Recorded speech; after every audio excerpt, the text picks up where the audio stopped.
Graça e paz, irmãos. Nesse vídeo nós vamos falar sobre falar em línguas estranhas. Tem muita gente dizendo por aí que quando você é batizado pelo Espírito Santo, você imediatamente começa a falar em línguas estranhas. E tem gente que diz que se você não fala em línguas estranhas, é porque não é batizado no Espírito Santo. Vamos ver o que a Bíblia diz sobre falar em línguas estranhas e vamos ver se realmente a manifestação do batismo no Espírito Santo é falar em línguas estranhas ou não. Na Bíblia nós temos aqui um texto que está lá em 1 Coríntios, capítulo 13, a partir do versículo 1, diz o seguinte: Ainda que eu falasse a língua dos homens e dos anjos e não tivesse amor, seria como o metal que soa ou como o sino que tine.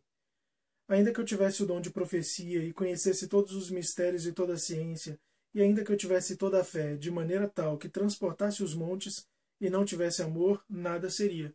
E aí o apóstolo Paulo continua falando. Na verdade, o foco dele aqui não é línguas estranhas, é amor. Né? E quando ele fala que, ainda que eu falasse a língua dos homens e língua de anjos e não tivesse amor, nada seria, aqui não quer dizer que ele está dizendo que existem língua de anjos. Ainda que houvessem essas línguas e que ele falasse, mas se ele não tivesse amor, ele não seria nada.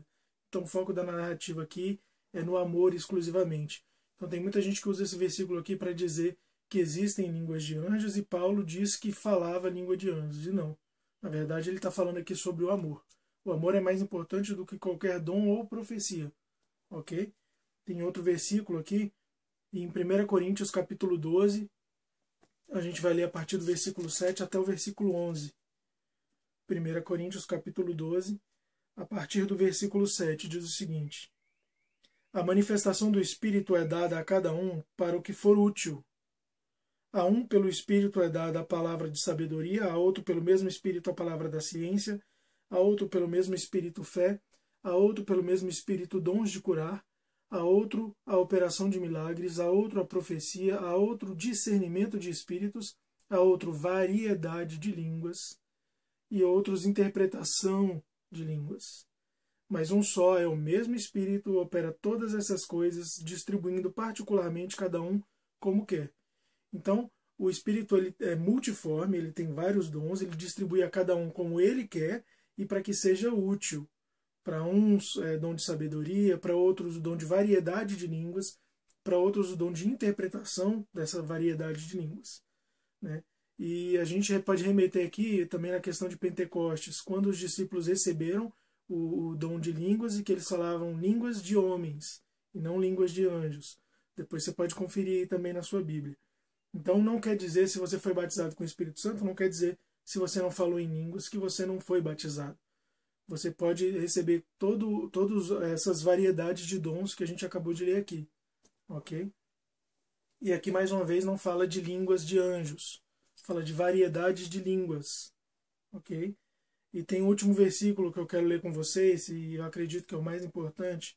Está lá em 1 Coríntios 14, a gente vai ler do versículo 26 até o 33. 1 Coríntios 14, a gente vai ler a partir do versículo 26 até o 33. Diz o seguinte: Que diremos, pois, irmãos? Quando vos reunis, cada um de vós tem salmo, tem doutrina, tem revelação, tem língua, tem interpretação, faça-se tudo para edificação. Se alguém falar em língua, faça-se isso por 2 ou quando muito 3, e por sua vez que haja um intérprete. Mas se não houver intérprete, esteja calado na igreja e fale consigo mesmo e com Deus. Acho que Paulo deixa muito claro que você quer orar em línguas, não tem problema nenhum de você orar em línguas. Se não tiver um intérprete, se não for uma mensagem que Deus está trazendo para a igreja, você fala com você mesmo e com Deus. É simples assim. Então nós desmistificamos aí a questão. Se você é batizado com o Espírito Santo, você precisa necessariamente falar em línguas? Não, de jeito nenhum. Na verdade, existem muitos outros dons, mas o principal deles é qual? É o amor. Se você ainda tiver alguma dúvida sobre isso, tem aqui o meu e-mail na descrição do vídeo. Se você gostou do vídeo, compartilhe. Isso é importante para a continuidade desse projeto. E que Deus te abençoe.